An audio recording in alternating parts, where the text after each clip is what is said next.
c'est le bazar. Et je pense qu'il y a des gens qui ont des enfants, c'était la rentrée des classes.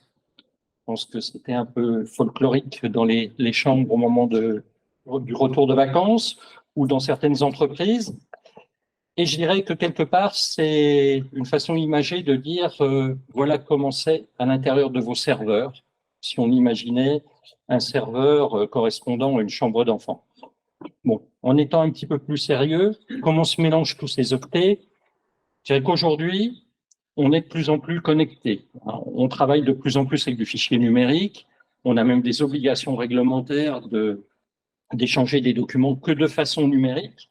Et donc, on a pléthore de fichiers qui nous arrivent, que l'on va échanger lors d'une conversation d'un Teams, qu'on va échanger par mail, et qui vont faire que il va falloir gérer cela, être capable de les stocker, être capable de les retrouver, se dire de temps en temps, ce document-là, je dois le conserver tant de temps, et au contraire, ce document-là, je dois le détruire au bout de tant de temps, ou je dois le détruire parce qu'on me le demande, typiquement dans le cadre de la gestion de personnel.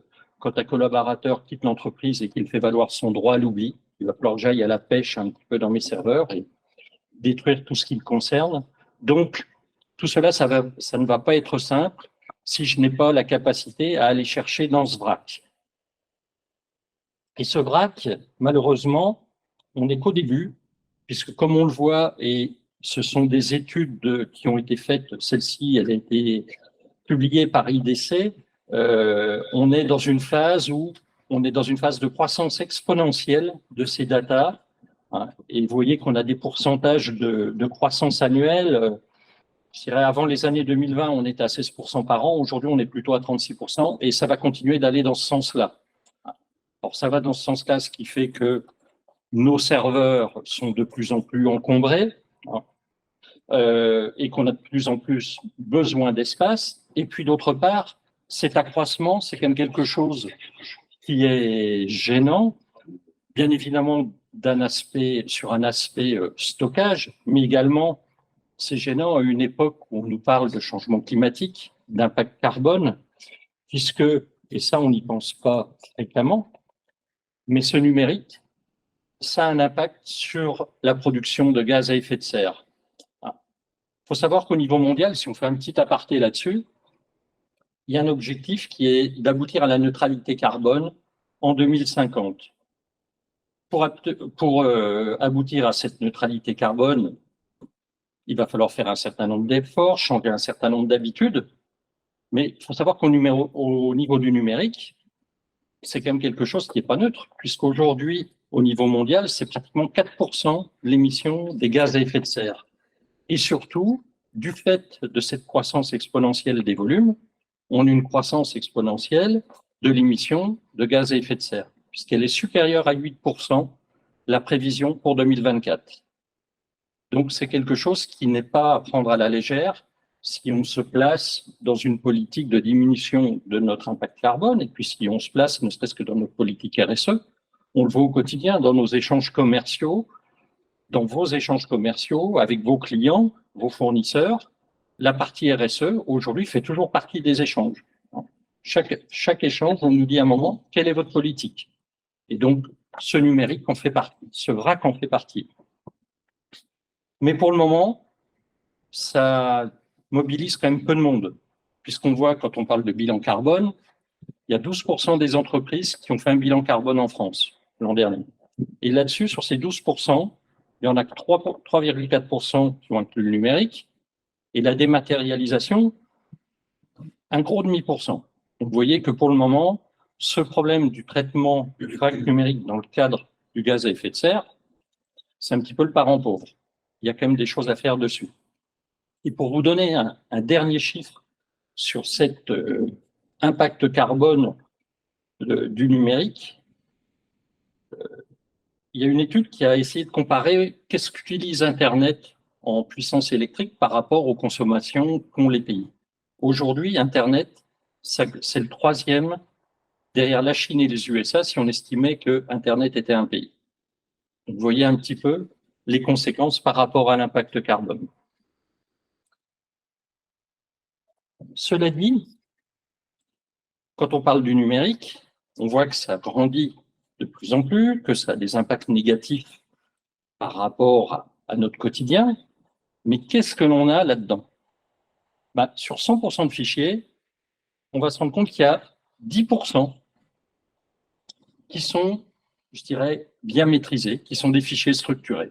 Ce que vous avez dans votre base de données Oracle, ce que vous avez dans votre ERP, dans votre CRM, ça c'est structuré, c'est maîtrisé, ça se passe bien. Mais il y a 90% d'autres qui sont des fichiers où, ma foi, on est avec de la donnée non structurée. C'est le contrat qu'on a posé sur notre serveur, c'est l'enregistrement d'une séance comme celle de ce matin. Et dans ces 90%, on en a 15% que l'on maîtrise. C'est de l'information numérique qui est connue, qui est identifiée. Typiquement, vous avez une application GED, une Contratech, où vous allez référencer chaque contrat, ça va vous permettre de le retrouver, vous avez les versions, ainsi de suite, vous savez lequel est en cours, vous avez un workflow qui est associé, qui va vous permettre de valider l'évolution du contrat ou un avenant. Donc ça, c'est maîtrisé. Ces 15%-là, ils ont lieu d'être dans votre système et je dirais qu'on ne va pas y toucher. Par contre, sur ce qui reste, il nous en reste encore 85%. Sur ces 80, il y en a 32% qui sont des documents, ce qu'on appelle les ROT, des documents qui sont redondants, obsolètes ou triviaux. C'est des documents, vous avez 15 versions du contrat qui sont stockées dans un répertoire. Je pense que je vois des petits sourires autour de la table, il n'y a pas que moi qui suis concerné par ça. Vous avez des documents qui étaient valides en 2020, mais aujourd'hui, on est en 2023, donc ils n'ont plus aucune utilité. Vous avez des documents dont vous n'avez pas besoin parce que c'est connu et il y a le mode d'emploi de votre machine à laver, vous l'avez stocké sur votre système. Aujourd'hui, franchement, c'est trivial, vous savez quel programme mettre en place, vous n'avez pas besoin de le garder. Bon. Si on positionne ça au niveau de l'entreprise, c'est pas mal de documents. Et puis, à côté de ça, la grosse majorité, c'est ce qu'on appelle le dark data. C'est les documents qu'on a stockés en se disant, ça peut servir. Ou ça, il y a de l'information importante dedans, il faut que je le garde.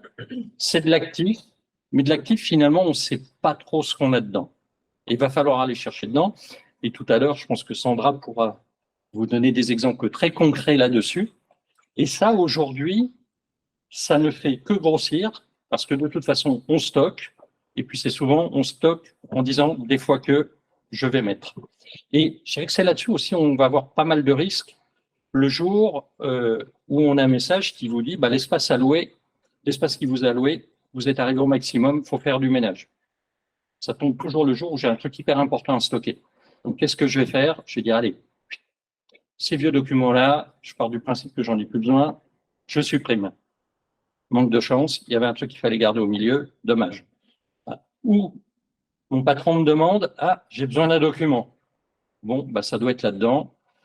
Allons chercher dans les fichiers. Bon, je peux chercher longtemps. Donc, ce dark data, aujourd'hui, on a beaucoup de mal à le gérer. Il grandit, on ne sait pas trop ce qu'il y a dedans. On sait qu'il y a des choses importantes dedans, mais où c'est mystère. Donc, globalement, ce qu'on se rend compte en synthèse, c'est que le vrac, il s'accroît de façon exponentielle. Comme je vous le disais, ça a un impact sur votre environnement. Les informations, 90% d'elles sont non structurées, donc difficiles à manier. Et puis, dans ces informations non structurées, on en a une grosse partie qui sont des doublons ou des documents dont on n'a pas besoin, puis une grosse partie qui sont, entre guillemets, un gros flou pour nous, et on ne sait pas trop que faire. Donc, à ce niveau, on se dit, il faut faire quelque chose, parce qu'on ne peut pas rester dans cet état-là. La première chose, la première raison, c'est déjà pour gérer le risque.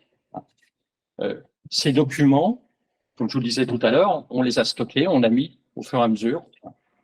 Chez Viveris, ça s'appelle, on a NAS Lyon, on a NAS Paris, on pose les documents là-dessus. Des fois, on peut se louper, enfin, je parle de moi, il faut le mettre au bon endroit. Donc, on peut se retrouver avec des documents qui vont être divulgués de façon inappropriée. On a le risque qu'un contrat confidentiel, des personnes qui normalement ne devraient pas le voir, finalement, y aient accès. On a le risque aussi de conserver des documents, et je parle au niveau ressources humaines, des documents qui sont confidentiels par rapport à un collaborateur et que juste les personnes DRH devraient voir. On a le risque de ce fait de se mettre en porte-à-faux vis-à-vis de la CNIL et éventuellement de se retrouver en situation où on va avoir une amende parce qu'on a des documents qu'on aurait dû supprimer et qu'on a là au milieu.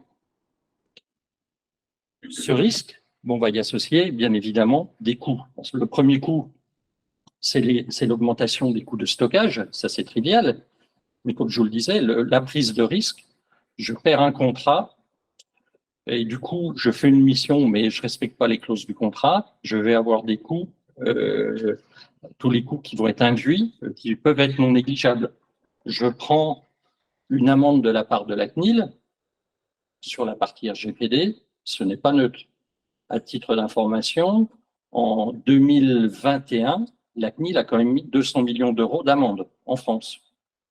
Donc, et ça représente, je crois, une quinzaine d'entreprises. Donc, les entreprises qui ont été soumises à l'amende, ça n'a pas été des petits PV.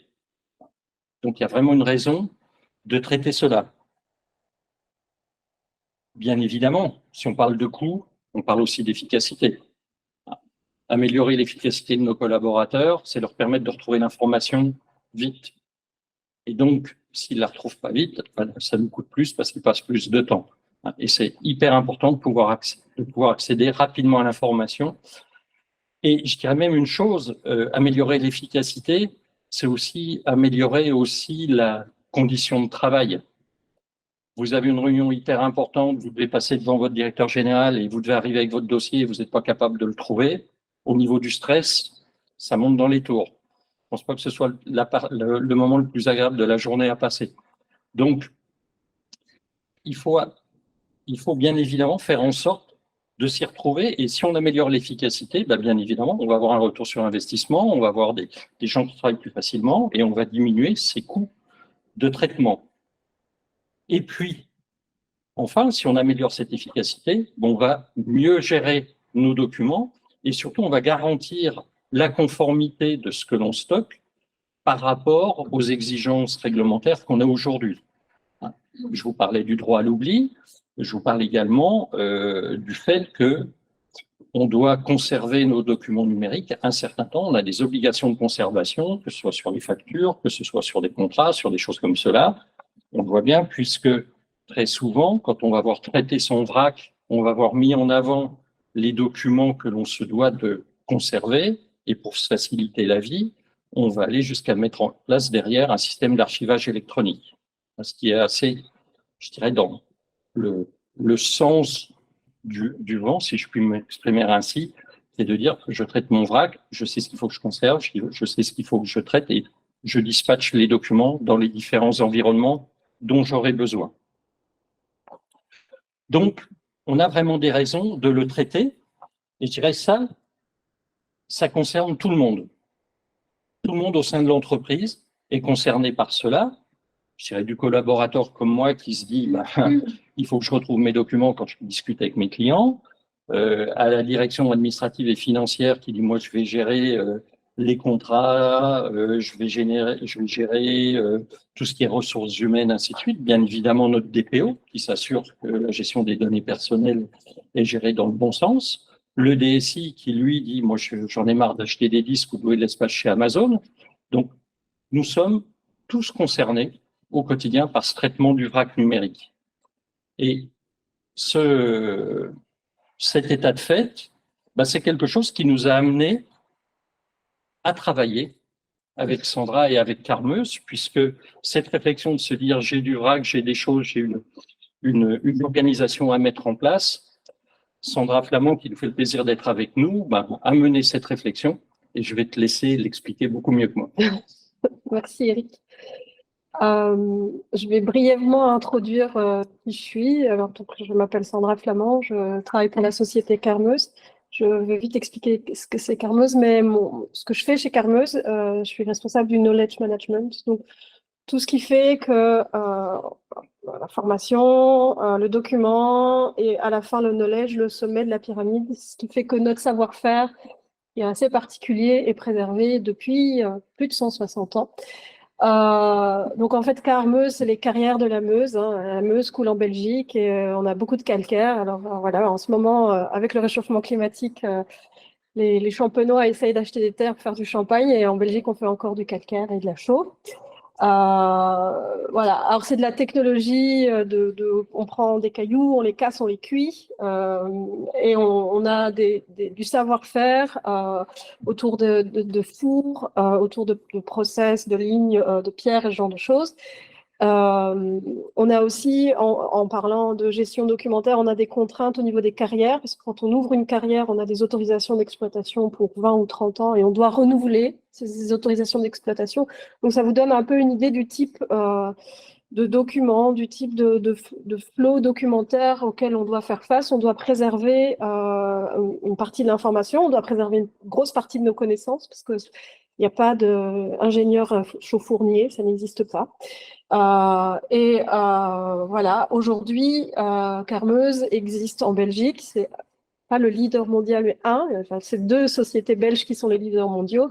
Et on est répartis un peu partout dans le monde pourquoi? Parce que le principe de la chose, c'est que ce livre, ça coûte pas très cher, en fait, et donc on est près de nos clients, et les principaux clients qu'on a, c'est les aciéristes. Donc voilà.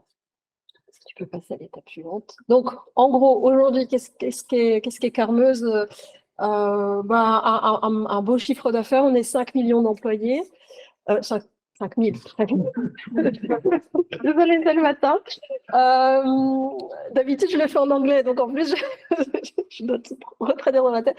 On a, alors je vais le dire à la française, pas à la belge, on a 90 sites de production aux États-Unis, en Asie du Sud-Est. On a notre premier four qui a été ouvert récemment au Sénégal. 60 carrières à travers le monde et on sert environ 12 000 clients par an. Voilà. Donc, tout ça, ça génère, surtout à l'ère de la digitalisation des usines, un flot documentaire des flux.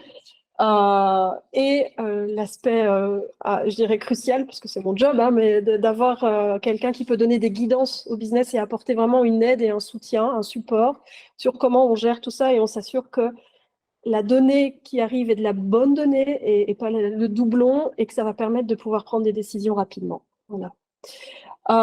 Et donc, le knowledge management, c'est gérer les connaissances et il y a la partie initiative où on fait en sorte que les gens se connectent, se parlent. Et puis, il y a la grosse partie qui est la partie outils, comment on met en place des outils pour que l'information soit accessible et que ça puisse créer de la connaissance. Voilà. Et je vais un peu expliquer quel est le chemin du knowledge management chez Carmeuse parce que ça met en lumière pourquoi on a fait ce projet avec Viveris. Le knowledge management chez Carmeuse, il y a plus de 10 ans. Et en fait, on suit un peu la lignée des aciéristes qui ont compris qu'en fait, si on ne gérait pas les connaissances, un ingénieur qui quitte la société au bout de 30 ans, si on n'a pas fait un transfert de connaissances, eh ben, on perd une grosse partie du savoir-faire.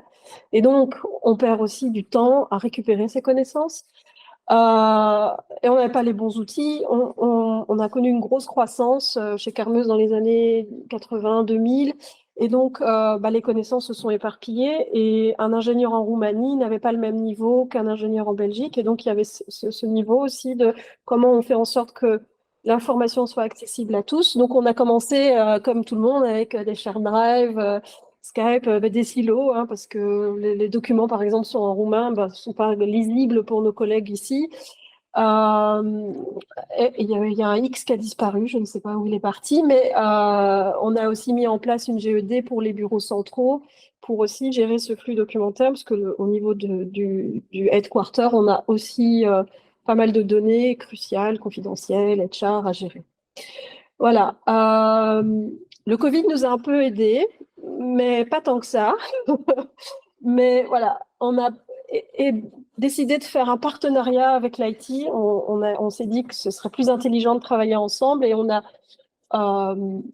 suivi la gouvernance de Carmeuse qui nous a dit le système de gestion d'informations, ce sera SharePoint. Alors, on est content ou on ne l'est pas, mais on doit faire avec. Et donc, nous, en tant que knowledge manager et équipe d'archivage et de structuration des données, on a dit OK, mais alors, on veut un thésaurus global, on veut pouvoir, nous, être honneur de l'architecture et pouvoir garantir au business qu'on sait exactement où se trouve l'information. Mais si on fait ça, alors il faut mettre toute l'information au même endroit, il faut que cette information soit traitée, il faut que cette information ne soit pas en doublon. Donc, il y avait la question de l'élimination et de l'archivage. Donc, on a proposé une roadmap d'outils pour avoir le système SharePoint et puis à la fin un système d'archivage électronique. Donc, on est arrivé en disant, ben voilà, vu la particularité du business Kermeuse qui est qu'on doit retrouver des documents qui ont 20, 30 ou 40 ans d'histoire, on a besoin d'un système d'archivage électronique. Et alors, ça ne parlait pas du tout à mes directeurs. Je disais, oui, mais enfin, SharePoint peut le faire. Oui, mais non. Et alors, on partait dans des discussions il n'y avait pas pour eux autre chose qu'un coût nécessaire et pour lequel ils n'étaient pas prêts à avancer. Et puis, on a eu un cas urgent où ils sont allés voir mon directeur de l'IT. Ils ont dit, ben voilà, on doit retrouver de l'information, on doit retrouver des documents, c'est éparpillé dans beaucoup d'informations. On avait entendu parler de l'outil de Sandra, est-ce qu'on peut essayer? Et c'est comme ça qu'on a commencé un peu à travailler avec Viveris et à avancer. Et donc, ça nous a permis quoi, en fait? Je vais expliquer le cas après, mais ce que ça nous a permis, c'est de donner une lumière sur les problématiques de gestion de l'information. Et donc, on a pu accélérer un peu après. Maintenant, on a la solution d'e-archive qui tourne. On travaille toujours en partenariat avec l'IT sur les questions de Information Protection, Microsoft Purview, parce que notre position, c'est on peut protéger l'information, mais on ne doit pas la laisser dans un coffre-fort. Il faut que ça puisse quand même circuler et partager aux bonnes personnes, mais pour ne pas casser la collaboration. Donc, on a toujours ce rôle de ne pas remettre des silos là où on les avait enlevés. On pousse auprès du business pour migrer les share drive et les anciens file serveurs en disant aujourd'hui, il y a des gens qui recréent des documents qui étaient sur des file serveurs, on ne les utilise plus, mais il y a des documents qu'on doit conserver, des documents qu'on doit archiver. Donc ça, c'est l'étape de discussion aujourd'hui. Ça nous a permis de digitaliser nos processus quand même et de mettre en place des bases de données où les gens peuvent accéder à l'information. Si vous voulez, avant, les process aux États-Unis étaient sur un serveur aux États-Unis. Et en fait, les guidances techniques, elles pourraient très bien servir à mes collègues en Turquie puisque l'installation est la même. Et donc là, on les a mis en ligne et c'est partageable et accessible. Et notre projet de l'année prochaine, c'est d'utiliser l'intelligence artificielle pour lier les documents aux experts et faire reconnaître la valeur des experts sur la base des documents. Voilà, un peu le scénario global. Et donc, on va vite passer là, mais en gros, ça veut dire quoi sur une timeline? C'est qu'en fait, entre le moment où on a commencé à parler d'archivage électronique et le moment où ArcLime est en ligne, eh ben, ça a été 3 ans de discussion, de réflexion, un peu plus même, parce que je pense que c'est plutôt aux alentours de 2022. Avec des aléas de changement de direction, donc refaire ce travail. Et vraiment, ce qui a permis de mettre la lumière sur la valeur probante, on va dire, de l'outil, c'est on fait un test, on se jette dans le grand bain et on avance. Voilà. Et alors, pour ArcLime, en 2025, on va intégrer nos collègues des États-Unis dedans.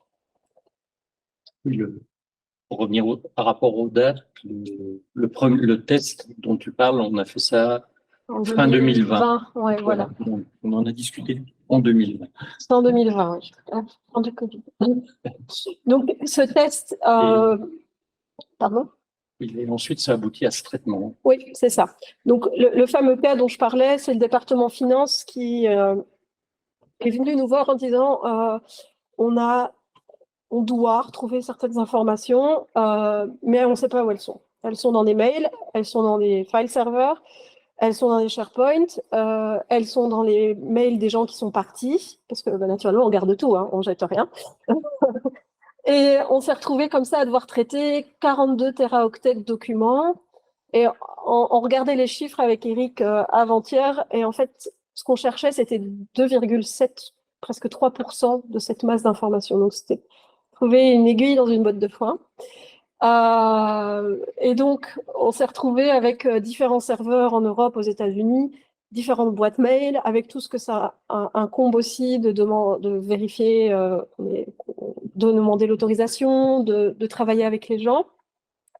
Et donc, ce qu'on devait faire, c'était, on avait une liste d'entités nommées que nous avait donné le département financier, et on devait screener les documents, découvrir les doublons, attribuer en fonction des entités nommées des listes de documents à vérifier à des personnes, et ensuite décider de la destination finale de ces documents. Donc on delete, on archive, ou on le laisse là, il est là, et on sait ce qu'on va en faire plus tard.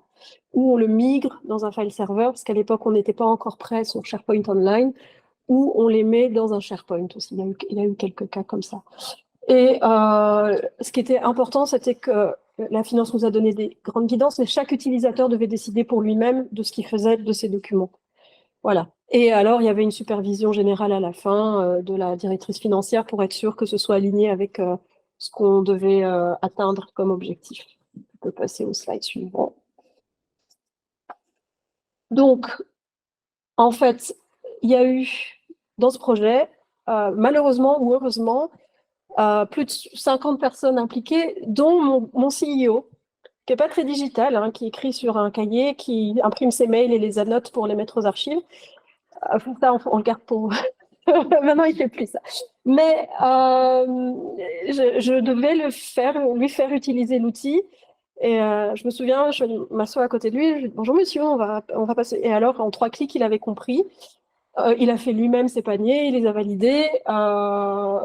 Et la directrice financière a utilisé l'outil beaucoup.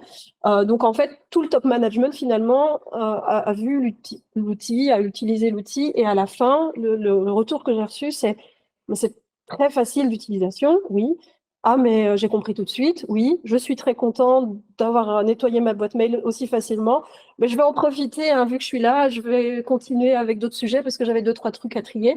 Et donc, pour moi, le plus gros succès, outre le fait qu'on ait répondu aux besoins du département finance de nettoyer, c'est qu'en fait, il y a eu une prise de conscience de la part de ces dirigeants que le vrac numérique, ça pouvait conduire dans des extrémités très compliquées, que ça pouvait avoir un impact sur beaucoup de gens, et mobiliser 50 personnes pour trier des documents pendant 3 mois, ça a un coût, ça n'est pas rien, et on aurait peut-être pu s'éviter ce coût. Et donc, voilà, on est revenu après en disant, on avait ce projet de roadmap, on avait ce projet de se dire, il faut qu'on ait un flux documentaire qui soit bien géré, qu'on puisse archiver, qu'on puisse savoir où sont les informations et qu'on puisse éventuellement aider le business quand il y a des besoins de traitement.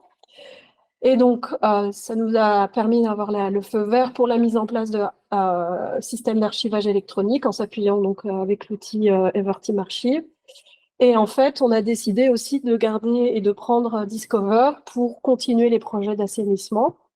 Et donc, depuis qu'on a pris cette décision, on a 2 gros projets qui sont en cours. Un au Canada, qui est de nettoyer les serveurs de l'entité québécoise ou canadienne, enfin, non, ils sont en Ontario, et de tout migrer sur SharePoint parce qu'en fait, ils ne veulent plus travailler sur les file serveurs. Et là, récemment, la DRH est venue me voir pour qu'on puisse nettoyer les serveurs, migrer les dossiers individuels des gens dans les SharePoint avec la validation de notre DPO. Donc, et on va aussi appliquer un nettoyage pour être GDPR compliance, on va dire, sur toutes les données personnelles qu'on ne devrait pas garder, qu'on garde par bonne foi en se disant, voilà, le certificat médical, on l'a, on va le garder. La personne est partie de la société, mais on va encore garder son dossier pendant 10 ans, voilà, alors qu'on ne doit plus le faire. Et donc, on a commencé des nouveaux projets de traitement de vrac numérique.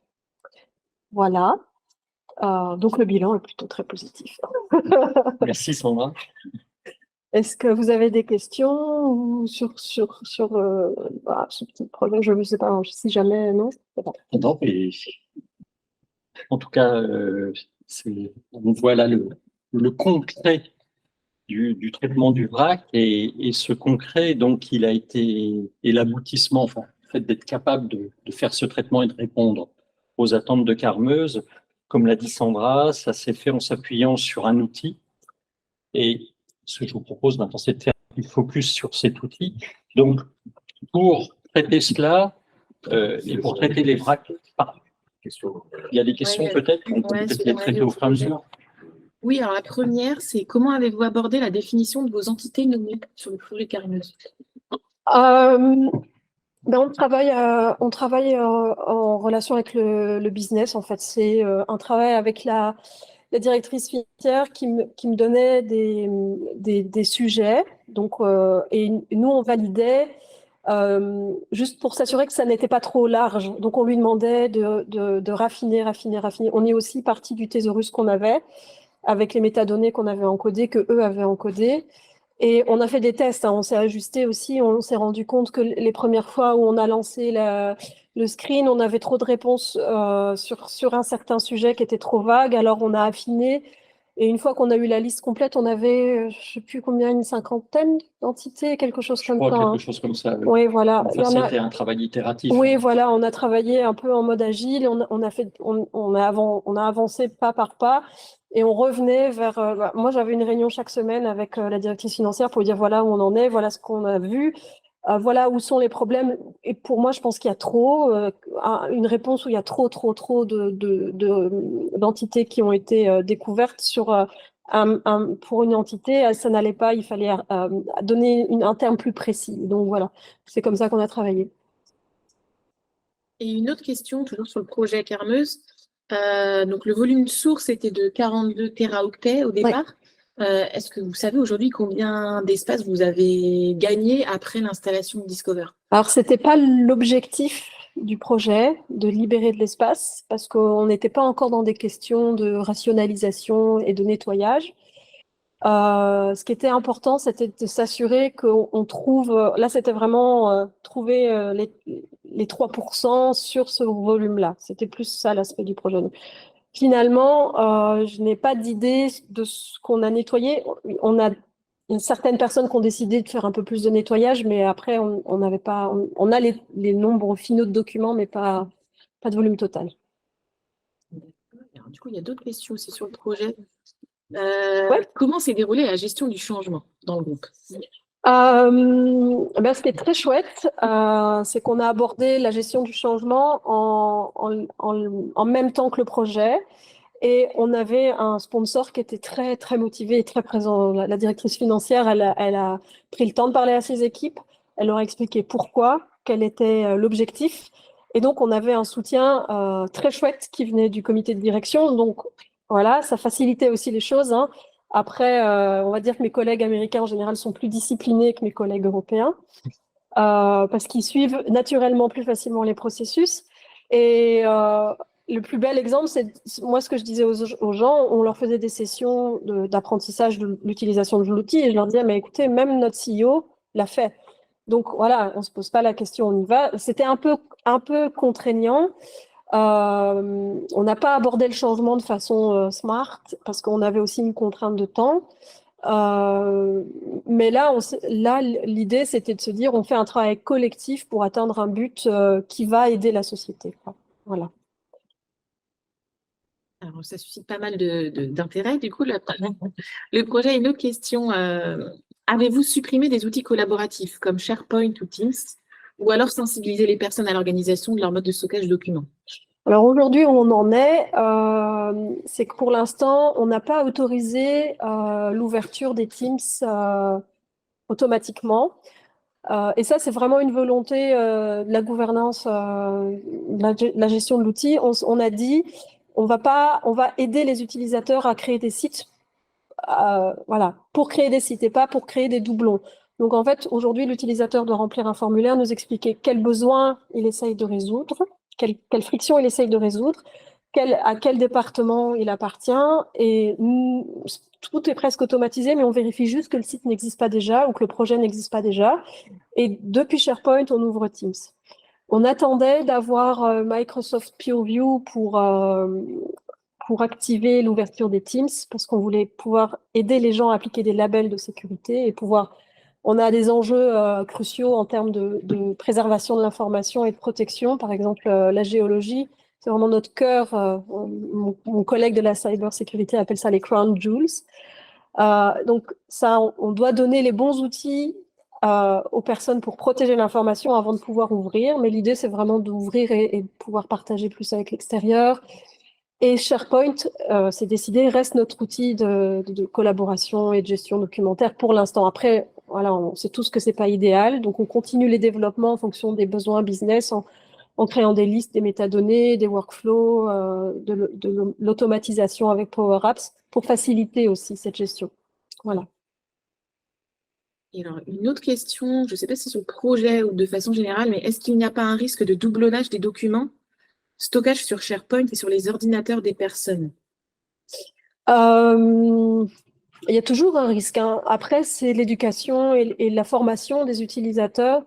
Nous, lors de l'implémentation d'Office 365, on a eu un gros projet de change différent de celui du POC, où vraiment on a accompagné les utilisateurs, on les a formés, et on a aussi expliqué les règles de gouvernance, et on leur a donné une petite grille très basique, c'est je collabore avec 2 personnes sur un dossier temporaire, alors j'utilise mon OneDrive. À partir du moment où j'ai plus que 3 documents, et plus que quelques mois, alors j'ouvre un SharePoint. Et c'est simple, mais ça guide bien.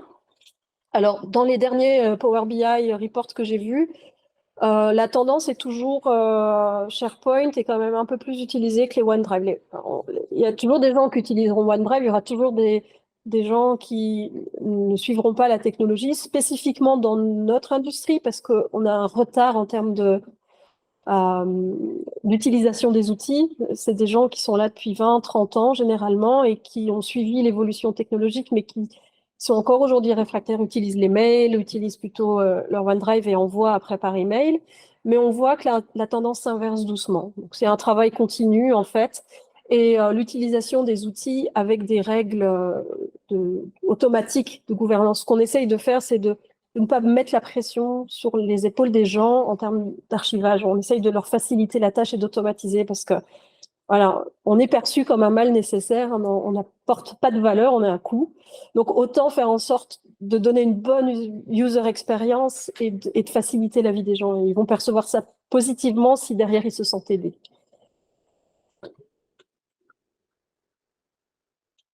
C'est bon. Merci pour toutes ces questions. Merci Sandra pour toutes ces réponses. Et oui, donc comme je commençais à le dire, pour traiter cela, bien, il faut avoir des outils, comme on en a parlé. Et si on se dit pour prendre en main le vrac numérique, qu'est-ce qu'il nous faut comme type d'outil? Et tu as employé le terme tout à l'heure, Sandra, il faut un outil, il faut qu'on apporte de l'intelligence artificielle. Et je dirais que le principe derrière le vocable, il y a 3 points importants pour traiter le vrac numérique, qui sont d'avoir un outil qui a des process de traitement de langage naturel, qui va être capable d'extraire le sens du texte, puisqu'on part d'un vœu, si je reprends l'exemple Carmeuse, de l'acte directrice financière, qui dit bah, moi, j'aimerais bien que tu me retrouves tel type de document qui répond à tel critère. Donc, il va falloir être capable de traduire cela pour qu'on aille chercher les documents contenant ce terme ou des termes approchants. Il va falloir être capable, quand on a fait ça, quand on a extrait le sens du terme, de trier et classer tous ces documents en ayant une phase d'apprentissage. Et puis, bien évidemment, on a parlé de 42 Tera en termes de sources. Ça veut dire qu'il faut être capable, quand on fait cette extraction de sens, de texte, ainsi de suite, et cet apprentissage, de gérer des gros volumes d'index et de garantir des réponses. Je pense que quand Sandra s'asseyait à côté de son CIO pour le convaincre de regarder son écran plutôt que son cahier, il fallait pas que ça mette 3 minutes à afficher une réponse. Donc, il faut avoir des outils qui garantissent la performance et qui permettent d'aller vite dans le sens du traitement. Et je dirais que c'est exactement ce que tu expliquais tout à l'heure. Je pense que si 50 personnes ont pu l'utiliser, ces gens-là, ils ne savaient pas que ça à faire. Donc, il fallait que quand ils y consacrent 10 minutes, ils puissent extraire les documents qui les intéressaient et puis dire, bah, je recommencerai 10 minutes plus tard dans la journée, mais chaque dizaine de minutes soit productive. Alors, un outil qui conjugue un petit peu tous ces éléments, c'est vrai que nous, on en avait un sous la main, donc c'était facile. C'est la solution Everteam Discover, qui est une solution d'analyse, de gouvernance des contenus, qui va nous permettre de traiter des sources différentes, qui va nous permettre d'analyser ces contenus, donc d'avoir des connecteurs qui vont nous permettre de dire, je vais chercher du SharePoint, je vais chercher du mail, je vais chercher des file systems, je vais chercher, dans le cas de Carmeuse, des fichiers PST, donc des archives de mail dans un format propriétaire Microsoft. Ça n'a pas été le plus facile à traiter, il a fallu quand même qu'on se creuse un peu la tête de temps en temps. Qui va être capable, donc, dans ces contenus, d'extraire les entités nommées que l'on va avoir créées, donc un outil qui va nous donner une interface qui va nous permettre de créer nos fameuses entités nommées, ensuite de les jouer, d'extraire les documents, et puis quand on me les a extraits, typiquement, comme le disait Sandra, je fais un premier test, je vais dire n'importe quoi, ça me sort 1000 réponses, dommage, il y en a trop, donc j'améliore mon entité nommée, et puis le deuxième jeu, je vais peut-être sortir 100 documents, et puis ça va me créer 4 facettes qui vont me permettre de naviguer dedans et rapidement de trouver les 10-15 documents que je veux mettre de côté. Donc, cette solution Everteam Discover nous permet de faire cela et nous permet également d'associer à ça un traitement de cycle de vie des documents, puisque, comme on l'a vu, ce traitement du vrac pour Carmeuse, c'est quelque chose qui était dans un projet global, projet qui avait commencé avec avant les années 2020, et on voit qu'il y a des gens cibles pour 2025. Et quand on est dans un projet global comme ça, il faut qu'on traite le vrac, mais mes documents, ils continuent de vivre. Et puis, il y a des critères qui vont s'appliquer aux documents, c'est-à-dire que ces documents que j'ai traités là en 2020, que j'ai traités en 2021 ou 2022, peut-être qu'aujourd'hui, parmi ceux-ci, il y en a pour lesquels j'ai déjà des obligations de destruction. Donc, c'est-à-dire avoir la capacité à gérer le cycle de vie des documents et être capable de dire, ce document que je traite à l'instant T, OK, je l'ai traité. Mais si demain, il faut que je recommence sur le même truc, ça ne m'a pas apporté grand-chose. Donc, il faut quand même que j'ai des capacités à accompagner le document dans toute sa vie et pour ne pas perdre tout le travail que j'ai fait à l'instant T. Et donc ça, Everteam Discover me le permet. Alors, pourquoi Everteam Discover? Pour nous, Viveris, ça coulait de sens parce que Everteam, pour nous, c'est notre partenaire depuis plus de 15 ans, avec qui on travaille, avec qui on a monté un centre de service, donc, puisqu'on a 30 personnes qui sont formés sur les technologies Everteam. On a plus d'une vingtaine de clients avec qui on travaille au quotidien, dont un certain nombre de grands noms, comme Carmeuse. Et donc, ça veut dire qu'on a une relation qui nous permet de nous dire, voilà, on part sur cet outil, et quand on va traiter le vrac, entre guillemets, on fait confiance à l'outil et on est sûr du résultat qu'on obtient. Si vous prenez n'importe quel outil, vous faites une recherche, vous avez des résultats. Reste à savoir si vous avez les bons ou les mauvais résultats. Là, on ne se pose pas trop de questions. Voilà. Et donc, aujourd'hui, c'est une technologie qu'on voit de plus en plus, chez nos clients qui ont déjà des solutions de jet, des solutions de case management, des solutions d'archivage, et qui se disent, oui, mais attends, moi j'ai des documents, OK, les documents qui sortent de mon ERP, ils vont dans ma jet pour être traités, ils vont dans mon système d'archivage pour être conservé, tout va bien. Mais j'ai tout ce que j'ai fait à côté, et là, j'aimerais quand même bien le prendre en compte parce que j'ai des choses qui m'intéressent. Je reviens un petit peu à ce que je vous disais au début. Et là, Discover nous apporte tout ce complément pour nous permettre de les trier et puis de les ranger ou de les traiter comme il se doit. Et plutôt que de vous en parler comme cela, Discover, ce que je vous propose maintenant, c'est de vous montrer en quelques minutes à quoi ça ressemble. As-tu d'autres questions déjà? Non? Alors, un petit changement. Donc, je vais accéder à une application Discover. Et à mon avis, si je clique, voilà, on va m'avoir déconnecté. Donc, je me suis connecté donc à une application Discover qui est hébergée chez Everteam d'ailleurs. Donc, je suis connecté via le web et je suis sur une application dans laquelle j'ai 9675 documents qui représentent un total de plus de 3 gigas. Je suis à peu près à 3 gigas et demi quand j'additionne tout. Donc, ça va vous permettre aussi de vous rendre compte des temps de réponse que vous avez. Pour les gens qui sont dans la salle, là, je bouge mon clavier, le nombre de documents, je regarde sur mon écran parce que je ne vais pas y arriver, voilà, vous l'avez ici. Et à chaque fois, l'outil nous dit, voilà combien de temps j'ai mis pour traiter votre requête. Donc, ce que je vous propose, tout d'abord, c'est de me dire sur ces documents, donc j'en ai un peu plus de 9000, moi, ce qui m'intéresserait, c'est de trouver des documents qui font plus de 50 mégas et qui n'ont pas été consultés depuis 50 ans. Depuis plus d'un an, pardon, excusez-moi. 50 ans, c'est un peu vieux. Voilà. Donc, ce que je vais faire, ça va être tout simple. Je vais me dire déjà, est-ce que j'aurais pas des facettes qui me permettent de trouver mon information avant d'aller faire des recherches compliquées, hein. Imaginez, vous êtes dans votre base de données, vous dites, moi, je veux trouver ces documents-là. Vous allez dire comment je fais ma requête SQL, comment elle marche. Je vous avoue, je n'y connais rien en requête SQL, donc il faut que je trouve une autre solution. Mon autre solution, ça va être de m'appuyer sur mes facettes. Là, je vois que je n'ai pas ça, mais je vais dire, je vais changer parce que mon outil me propose plusieurs tableaux de bord et je vais partir sur un tableau de bord qui va me calculer.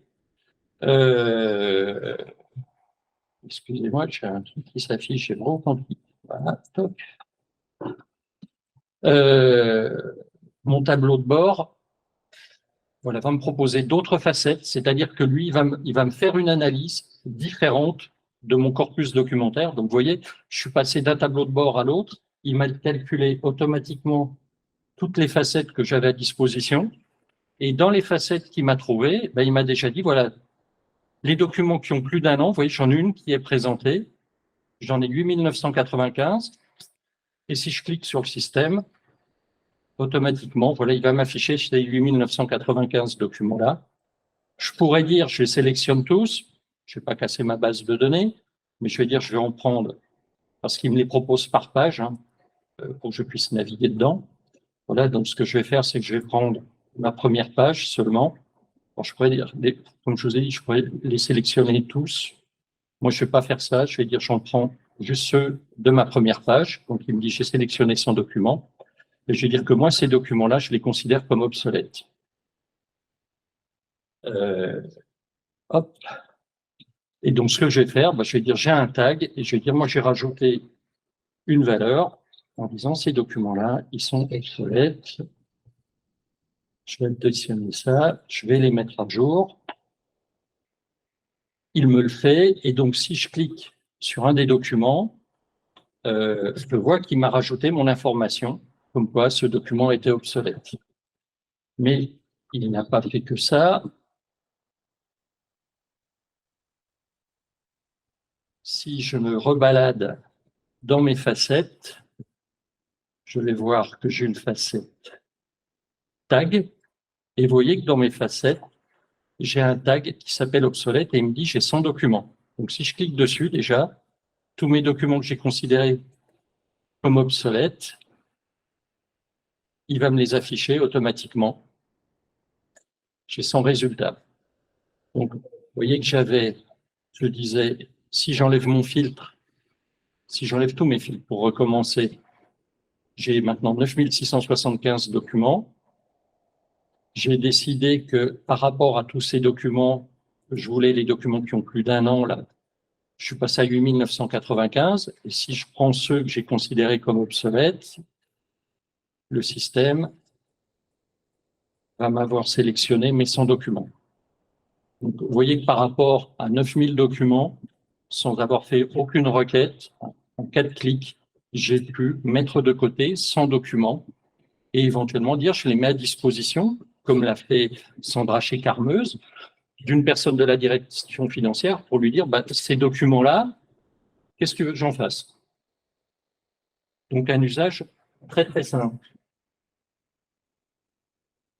Et je pourrais dire, moi, OK, ils sont obsolètes, mais j'aimerais savoir, dans tous ces documents-là, les documents qui ont plus d'un an, je voudrais aussi sélectionner ceux qui ont plus de 50 mégas. Le système m'affiche, et là c'est une autre façon d'afficher une facette, m'affiche un tableau. Vous voyez, taille du fichier, là j'aurais pu choisir un affichage différent. Je pourrais dire je veux un histogramme. pour les tailles de fichiers, mais on se rend compte que l'histogramme, il est peu utilisable.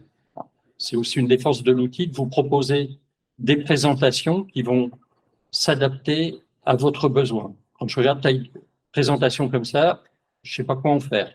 Si je dis je prends un camembert, ça va être guère mieux. Hein. Si vous amusez pour aller chercher de la souris là-dedans, ça va être un peu le cirque. Je ne vais pas y arriver. Par contre, si je dis moi tu m'affiches un tableau, vous voyez que tout de suite, il va me dire, bah voilà, les documents qui sont entre 1 et 10 mégas, j'en ai 144. La taille moyenne, c'est, j'en ai au total, ça représente 447 mégas, et ils font entre 3 et 9 mégas. Donc si je disais, voilà, les plus d'1 an qui font entre 1 et 10 mégas, voilà, j'ai 144 documents qui sont à ma disposition. Vous voyez, j'ai la capacité à très vite retrouver mes documents, les sélectionner et procéder par itération, par filtre. Et ça, je vais dire, OK, c'est bien, mais c'est une requête, moi, que je fais de façon régulière, tous les mois. Je veux savoir comment ça évolue. Pour une raison X ou Y, je vais dire, je fais simplement ça, j'enregistre ma recherche, test EDE, voilà.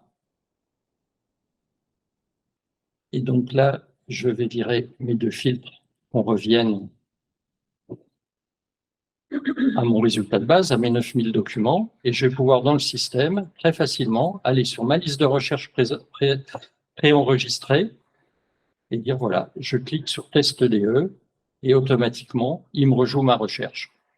Donc, vous êtes dans Discover, vous avez des choses que vous devez faire de façon régulière, vous pouvez enregistrer vos recherches. Donc là, j'en ai fait une avec 2 clics, mais on a fait des recherches pour Carmeuse, justement, qui étaient hyper complexes, et on en a fait d'autres pour un client dans le cadre d'un POC où on avait, je dirais, les cas utilisateurs en disant je veux les documents qui sont entre telle et telle période, qui répondent à tel critère, sachant que les critères pouvaient être des critères dans les métadonnées, et ça, je vous en ai pas encore parlé, on va y venir, ou dans le contenu des documents. Et une fois qu'on a élaboré sa recherche, qu'on sait qu'elle répond, typiquement ce qu'expliquait Sandra, en disant le premier coup, c'était trop large, le deuxième coup, ça colle. Quand j'ai fait la bonne recherche, je me l'enregistre et je peux la rejouer autant de fois que je veux. Voilà un premier exemple d'usage de Discover. Deuxième façon, je regarde mon timing pour ne pas dépasser l'horaire, deuxième façon de s'y prendre, je vais partir sur l'idée de me dire, moi, voilà, j'ai mon file system qui s'appelle TAR Management. OK, donc j'ai déjà travaillé sur ce file system et pas sur l'ensemble de mes documents. Et dedans, moi, je vais dire, moi, ce qui m'intéresse, je voudrais trouver tout ce qui est contrat. J'ai juste une question par rapport à ce que tu présentais là d'un participant. Pour bien comprendre, quand on dit les documents non consultés depuis 1 an, ce sont les documents non consultés depuis la GED Everteam et stockés dans cette GED, ou est-ce le résultat d'une autre analyse faite sur l'ensemble des données, des documents stockés partout et ailleurs? Non, c'est le document consulté, c'est le document qui a été ouvert. Donc, on le consulte dans la GED où le document il était stocké à un endroit dans le système. C'est le fait d'accéder, d'ouvrir le document. On s'appuie sur les propriétés du document. On ne va pas chercher, par exemple, dans la GED, une information qui serait pour reprendre dans les métadonnées associées de la GED où on aurait stocké cette information-là. Donc, un document tout seul dans un file system, on a l'information. Très bien. Donc là, j'ai trouvé que j'avais 5617 contrats. Dire, OK, moi, les contrats qui ont été validés chez nous, généralement, ils sont en PDF. Donc, je vais affiner en disant, je prends mes fichiers PDF. Voilà, j'en ai 4398. Et derrière ça, il y a quand même une chose, souvent des contrats, on va travailler, ainsi de suite. Moi, je voudrais m'assurer quand même que j'ai le moins de doublons possible. Donc, très simplement, dans Discover, je vais cliquer sur la touche doublon. Et vous voyez que par rapport à mes 5000 documents que j'avais, il me dit qu'il y en a 113 pour lesquels j'ai des doublons. J'ai l'information là en bas. Ça représente 138 doublons. OK, c'est bien, mais comment il fait pour me trouver mes doublons? Si je clique dans le système, je vois que j'ai des métadonnées. Ces métadonnées, elles ont été récupérées du document de façon automatique. Il n'y a eu aucune tâche de saisie. On a récupéré les propriétés qu'accompagnaient les fichiers. Donc aujourd'hui, je n'ai rien entre celui-ci et celui-là. Bah déjà, ce n'est pas les mêmes données, puisque vous voyez que, ne serait-ce que celui-là, il s'appelle licence DA, l'autre, il s'appelle licence FI. Donc, logiquement, il ne s'est pas appuyé sur les métadonnées pour dire c'est les mêmes, parce qu'il n'aurait pas dit qu'il y avait un doublon là-dessus. Et si je clique sur la visionneuse, bah, vous allez voir que là, je suis sur un contrat en français, qui sont conditions générales d'utilisation des logiciels Everteam. Si je clique sur le suivant, j'ai le même fichier, j'ai les mêmes fichiers, ainsi de suite. Si je les clique tous, là, ce qui est en doublon. Donc, ça veut dire qu'il a fait une analyse au niveau du document et pas des métadonnées qu'il a récupérées. C'est vraiment le document qu'il compare et qui lui permet de définir si c'est un doublon. Deuxième chose, donc ça, je suis sûr que c'est un doublon. Deuxième chose importante, moi, j'ai fait une recherche sur contrat. Dans les métadonnées, si je vous les balaie, il n'y a pas le terme contrat dedans. C'est-à-dire que ma recherche, qui était faite, vous avez vu, il l'a trouvée immédiatement sur 9000 documents, elle s'est faite sur le contenu textuel du document. Donc une recherche full text. Et si je regarde dans l'analyse du contenu, bien, vous allez voir que j'ai les mots contrat. Voilà. J'ai le mot contrat qui est ici, qui apparaît en gras dans mon texte. Vous voyez, en termes de vitesse de traitement, c'est quand même hyper performant. Donc, voilà, j'ai trouvé, donc, dans ce cadre-là, j'ai fait une recherche. Ma liste de résultats, c'est une liste de résultats obtenus via une recherche full text. Et derrière, j'ai très rapidement disposé de mes doublons que je vais pouvoir traiter. Donc ça, pour faire une phase d'assainissement, c'est quelque chose qui va être très pratique. Maintenant, dernière chose dont je voulais vous parler, on a beaucoup parlé de DPO, de RGPD. Moi, je vais dire, je repars sur ma base et je vais dire, moi, ce que j'aimerais savoir dans mes 6000 documents là, de TAR, je vais éviter le PDF, donc je vais monter sur mes 9000 documents, j'aimerais savoir quels sont les documents dans lesquels j'ai des données personnelles. C'est simple, je vais prendre un tableau de bord. Donc ça, c'est des tableaux de bord qui sont fournis avec Discover pour vous permettre de faire déjà des traitements. Tout à l'heure, j'ai utilisé le tableau de bord général qui vous donne tout un tas de facettes. Là, je vais utiliser le tableau de bord conformité qui a des facettes, je dirais, qui ont été dédiées à l'aspect respect de la conformité et notamment tout ce qui est RGPD. Et automatiquement, vous voyez qu'il me donne une facette qui est répartition des données personnelles.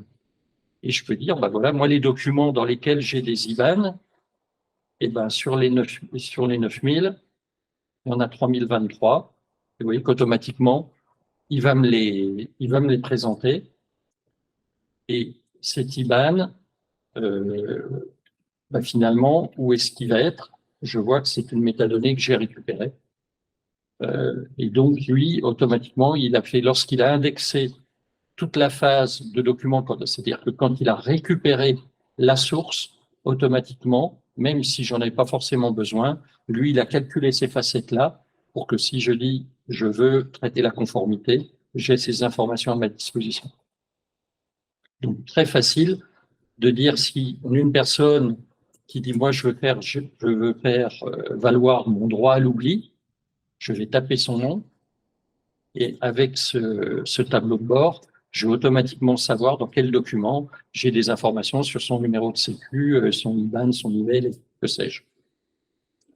Voilà aussi une façon d'utiliser Discover. Donc, vous voyez quelque chose, comme le disait tout à l'heure Sandra, de très facile à utiliser une fois qu'on vous a expliqué les 2-3 clics à faire, sachant que dans mon cas, j'étais connecté en administrateur, donc j'avais toutes les possibilités qui m'étaient offertes. Quand on a un utilisateur final, bien évidemment, on va lui donner que les possibilités qui lui permettent de travailler. C'est-à-dire que la façon de concevoir les entités nommées, toutes ces choses-là, il ne l'aura pas parce qu'on va essayer de ne pas le polluer avec des boutons parasites. Voilà un petit peu ce que je souhaitais vous montrer sur Discover pour que vous ayez une idée concrète du fonctionnement de l'outil. Et je dirais qu'en conclusion de cette présentation, bah, si on regarde, on se voit, et je dirais que Sandra était l'exemple concret qu'elle a eu la gentillesse de nous présenter, c'est qu'il faut agir pour ne pas être submergé par ce vrac, que l'assainissement des données, c'est quelque chose qui s'intègre pleinement dans notre démarche RSE, mais que quand on fait ça, il est clair qu'il faut s'appuyer sur un outil auquel on a 100% confiance parce que on gère des milliers de documents, il faut qu'on soit certain des résultats qu'on obtient. Et finalement, que ce soit le CIO avec son cahier et son stylo Mont-Blanc ou le geek, tout le monde est concerné dans l'entreprise pour traiter cela. Et pour traiter cela, bien, sachez que pour poursuivre, vous avez accès à un site. On a créé un site qui s'appelle vracnumérique.com. N'hésitez pas à aller dessus. Vous avez des livres blancs, vous avez des vidéos. On a des événements. Donc, on va reproduire cet événement dans quelques villes.